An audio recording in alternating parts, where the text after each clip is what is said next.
General assembly ने दूसरी मर्तबा जी। रेजोल्यूशन पास किया और कहा कि इसको जंगबंदी बंद करे। 135 की तादाद, यानी कि दुनिया में 153, जो कि बहुत बड़ी तादाद है ममालिक, तो तमाम ममालिक जो दर्द दिल रखते हैं वो तो जी हाँ। शामिल है इसमें। सिर्फ 10 ममालिक ने इसकी मुखालफत की है और सिक्योरिटी काउंसिल के 27-12 जो रेजोल्यूशन पास हुआ है 15 दिसंबर को, 15 नवंबर को, उसमें भी उन्होंने यही गुजारिश की है कि भाई आप इसको बंद करें। हमने भी बहुत दफा आपके प्रोग्रामों में जिक्र किया जी है हाँ। कि ये रुकती नजर नहीं आ रही है। जी। इसका वाहिद तरीका दुनिया में एक है, कानूनी।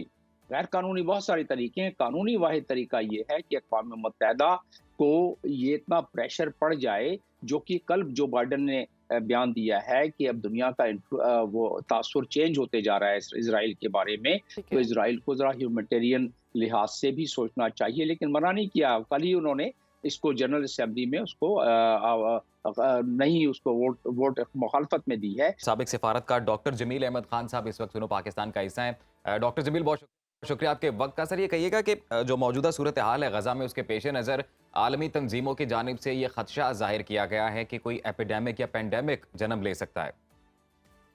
जी हाँ, वो तो जब भी ऐसी सूरत हाल होती है जहाँ 65% बिल्डिंगों को मसमार कर दिया जाए और 7,000 के करीब जहाँ अब अभी भी लाशें दबी हों, और ऐसी सूरत हाल में जहाँ ना खुराक हो और ना पानी दिया जाए हाँ। उनको, जी। मतलब ऐसे वेपन ऑफ वार के तौर पर इस्तेमाल किया जाए, तो वहाँ तो पेंडेमिक का तो WHO के सरबराह ने ये पहले ही जिक्र कर दिया है कि जो लोग बाकी बच गए हैं वो पेंडेमिक से जाँ बाक हो जाएंगे।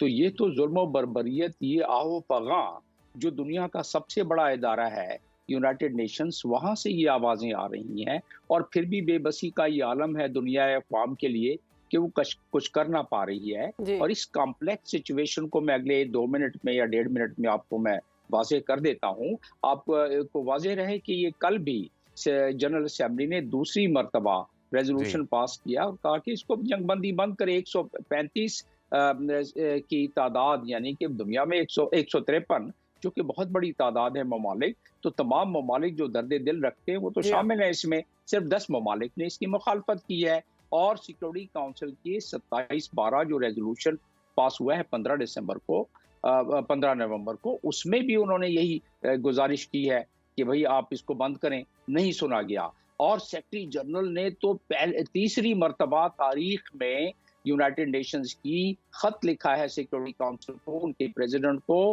कि खुदारा इस जंगी बंदी के लिए आप फौरी तौर पर कॉल करें। और ये आर्टिकल 99 के तहत चैप्टर 15 में दिया हुआ है यूनाइटेड नेशंस के चार्टर में, उसके तहत लेटर लिखा।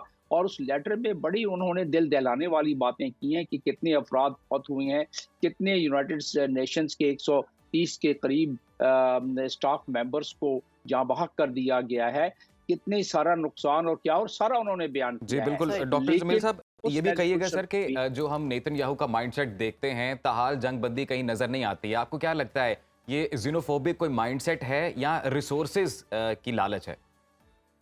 नहीं, नहीं, रिसोर्सेज की नॉलेज तो खैर ठीक है, वहाँ गैस का बहुत बड़ा ज़ख़ीरा है, ये हमें इल्म है। वो एक मामला तो है ही है। दुनिया इस वक्त इकोनॉमिक उसमें बढ़ावा हासिल करने के लिए ये चीज़ें करती है, लेकिन इकोनॉमिक बढ़ावा हासिल करने के लिए और भी बहुत सारे ममालिक हैं, उन्होंने भी ये किया है, लेकिन इतनी जुल्म और बर्बरियत कहीं भी नहीं हुई है। ये ऐसा ही है। दरअसल उस मंसूबे का हिस्सा है हुँ। जो इज़राइल ने 1897 में बनाया था, जी हाँ। सहूनी ताकतों ने बनाया था कि ग्रेटर इज़राइल। और दूसरा ये है कि इज़राइलियों ने ये इज़राइल की हुकूमत ने ये तय कर लिया है कि जैसे 1948 में धकेल के गाज़ा में ज़ोआनिज़्म को फ़लस्तीनियों आगे को बढ़ाना है। धक्का दिया, और इसी तरह गाज़ा से धक्का दे के वो सिनाई में इस पे एक उनके पेपर लीक हो चुका है। लीक पेपर के मुताबिक उनकी नेगोशिएशन चल रही है इजिप्ट से जी। कि आप इनको गाज़ा में हम सिटी बना देते हैं, डॉक्टर पूरा साहब, शहर, इनको वहाँ बसा दें। जी। इसराइल ने शाम और लेबनान पर भी फास्ट फोर्स बमों से हमला शुरू कर दिया है। तो ऐसी सूरत में अगर ये हम देख रहे हैं कि जंग तो बढ़ती हुई दिखाई दे रही है, जंग अगर आपके पूरी दुनिया इस वक्त खामोश तमाशाई बनी हुई है, मोस्टली अगर लोगों की बात की जाए, तो जब जंग इनके घरों तक आएगी तब भी ये लोग खामोश ही रहेंगे? पर नहीं, क्योंकि ये तो 7 समुंदर पार समझते हैं। इज़राइल जो है वो तो समझता है कि 2 बहरी बेड़े खड़े कर दिए हैं अमेरिका ने, और इसराइल की अपनी जितनी उसने क़ुव्वत सलाहियत बढ़ा ली है और इस्लामिक ममालिक ने अपने पेट्रो डॉलर उनके बैंकों में रख दिए हैं और अपनी क़ुव्वत सलाहियत इतनी नहीं बढ़ाई है, तो ज़ाहिर है वो तो फिर उसी हिसाब से अपने बांगे दराई चीज़ें करेगा। लबनान गर्म हो रहा है, ईरान ने वार्निंग दी हुई है पहले से, कब तक ये बर्दाश्त कर सकेंगे ये ममालिक मुत्तहिदा ने जो भी पड़ोसी खदशा जाहिर ममालिक कर है। दिया ना कि इसराइल की जानिब से ये जो जंग की जा रही है बेकाबू होती हुई दिखाई दे रही है। जी, हमने भी बहुत दफ़ा आपके प्रोग्रामों में ज़िक्र किया जी है हाँ। कि ये रुकती नज़र नहीं आ रही है। जी। इसका वाहिद तरीका दुनिया में एक है, कानूनी। गैर कानूनी बहुत सारे तरीके हैं, कानूनी वाहिद तरीका ये है कि अक़वाम मुत्तहिदा को ये इतना प्रेशर पड़ जाए, जो कि कल जो बाइडेन ने बयान दिया है कि अब दुनिया का वो तासुर चेंज होते जा रहा है इज़राइल के बारे में, ठीक तो है। इज़राइल को ज़रा ह्यूमैनिटेरियन लिहाज से भी सोचना चाहिए, लेकिन मना नहीं किया। कल ही उन्होंने इसको जनरल असेंबली में उसको नहीं उसको वोट मुखालफत में दी है, लेकिन ज़ुबानी कलाम ये चल रहा है। असल मामला क्या है? असल मामला ये है कि जो सऊदी ताकतें अमेरिका में हैं, उनका इतना इन्फ्लुएंस है कांग्रेस पर, बोथ लोअर और अपर हाउस में, कि वो कांग्रेस उनके डॉक्टर जमील साहब, खिलाफ वैसे बात। यूनाइटेड नेशंस बनाने का मकसद ये था कि दुनिया किसी तीसरी जंग में इन्वॉल्व ना हो। वर्ल्ड वॉर 2 के बाद ये इसीलिए बनाया गया, लीग ऑफ नेशंस फेल हुआ। लेकिन ये बताइएगा कि अब मौजूदा सूरत हाल को देख के लगता है कि अक़वाम मुत्तहिदा का जो मॉडल है वो भी एक फेलियर है, उसमें भी अमेंडमेंट्स की ज़रूरत है? नहीं, वो तो साबित हो गया ना। देखें, अक़वाम मुत्तहिदा का सेक्रेटरी चीख के आर्टिकल 9 के तहत बता रहा है कि क्या हो रहा है और क्या करना चाहिए। जनरल असेंबली चीख के अपने रेजोल्यूशन पास कर रही है, बार-बार पास कर रही है। 4 रेजोल्यूशन पिछले हफ्ते पास किए, 1 रेजोल्यूशन कल पास किया। तो ये तो आपकी बात दुरुस्त है कि ऐसा ही है।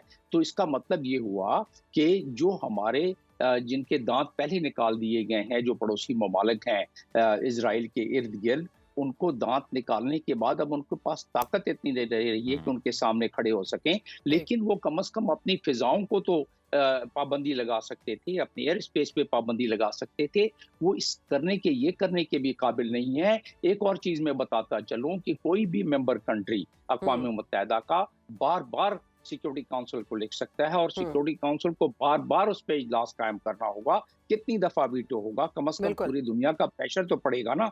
आर्टिकल 7 का जब तक इतलाक नहीं किया जाएगा और जो नहीं होगा, इज़राइल नहीं रुकेगा। बिल्कुल दुरुस्त फरमा रहे हैं कि आलमी ताकतों और आलमी एजेंसियों की जिम्मेदारी है कि इस जंग को रोकें। बिल्कुल डॉक्टर जमील खान साहब, बहुत शुक्रिया, आपने हमें वक्त दिया। और इससे पहले भी हमारे प्रोग्राम में है कि ये जो सूरत हाल है सेहूनी फोर्सेस की जानिब से, इसराइल की जानिब से जो बमबारी की जा रही है, ये बढ़ती हुई दिखाई दे रही है। जंग जो है काबू होती हुई दिखाई नहीं दे रही। आप कहीं भी हो, वक्त कोई भी हो, बाखबर रहिए दुनिया के हालात व वाक़यात से।